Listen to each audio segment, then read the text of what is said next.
Hi everyone. तो हमारा next lecture है सेलुलर लेवल ऑफ ऑर्गेनाइजेशन, ये टॉपिक है और ये लेक्चर है 11। यानी कि हम जो सेल ऑर्गेनेल्स देख रहे थे उसका 6 cell organelle and function of a cell ये देखने वाली। इस तरह से हमारा structure and function of a cell ये टॉपिक पूरा होगा। फंक्शन इसमें हमने 4 देखे, नेक्स्ट हम जो बचे हैं वो नेक्स्ट वीडियो में देखेंगे। तो आते हैं हमारे पॉइंट पर। तो हमारा 6 जो ऑर्गेनेल्स है वो है माइक्रोट्यूब्यूल्स।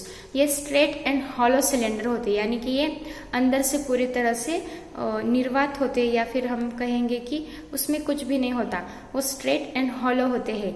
देन ये 200 एंगस्ट्रॉम इसका डायमीटर होता है और ये जो सेल शेप है उसको मेंटेन करते हैं। इसके बाद आता है ये रिस्पॉन्सिबल होते हैं movement of cilia, flagella and mitotic जो स्पिंडल्स होते हैं उसकी मूवमेंट के लिए। तो जो हमारा सेल है और उसमें सेल में ऐसे कुछ सिलेंडर लाइक जो स्ट्रक्चर्स दिखते हैं उसे हम माइक्रोट्यूब्यूल्स बोलते हैं। यानी कि वो एक फिलामेंट की तरह ही दिखते हैं, लेकिन अगर हम उसे माइक्रोस्कोप के नीचे स्टडी करें तो स्ट्रेट एंड हॉलो सिलेंडर होते हैं। तो देन आते हैं हम फंक्शंस ऑफ अ सेल पर। फर्स्ट फंक्शन है इंजेशन एंड एसिमिलेशन। तो इंजेशन क्या होता है और एसिमिलेशन क्या होता है हम पहले देखेंगे। इंजेशन यानी कि सेल का जो इंटरस्टेशियल फ्लूइड होता है उसमें से सेल जो अमाइनो एसिड होते हैं उसे लेते हैं, तो उसे हम इंजेशन बोलते हैं। और उसी अमाइनो एसिड को वो प्रोटीन में कन्वर्ट करते हैं, उसे हम एसिमिलेशन बोलते हैं। तो इस तरह से जो इंटरस्टेशियल फ्लूइड है सेल में का, यानी कि सेल का जो इंटरस्टेशियल फ्लूइड है उससे अमाइनो एसिड लेना उसे इंजेशन बोलते हैं, और उसी अमाइनो एसिड को प्रोटीन में कन्वर्ट करना उसे हम एसिमिलेशन बोलते हैं। तो मैंने ये नीचे दिया है एसिमिलेशन, यानी कि amino acid converted into protein. और सिंपल है, इंजेक्शन बहुत ही सिंपल है, वो आपको समझ में आया होगा। यानी कि सेल के इंटरस्टेशियल फ्लूइड से अमाइनो एसिड को लेना, यानी कि इंजेक्शन।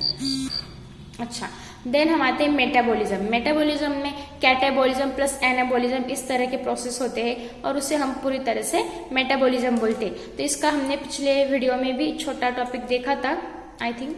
तो कैटाबॉलिज्म यानी कि जो प्रोटीन होता है उसका कन्वर्जन होता है अमीनो एसिड्स में, यानी कि जो भी अमाइनो एसिड्स होते हैं वो सिंगल सिंगल वो कन्वर्ट हो जाते हैं, कट हो जाते हैं, यानी कि जो अमाइनो एसिड्स मिलकर ही प्रोटीन बनता है। तो एनाबॉलिज्म इसके ही उल्टा है, यानी कि amino acid plus amino acid, ऐसे अमाइनो एसिड्स मिलकर प्रोटीन बनता है, उसे हम एनाबॉलिज्म बोलते हैं। देन आता है हमारा रेस्पिरेशन। तो रेस्पिरेशन ये एक ट्रांसपोर्ट होता है ऑक्सीजन एंड कार्बन डाइऑक्साइड का, लेकिन ये अलग अलग टिश्यू एंड लंग्स कैसे होता है वो हम देखेंगे।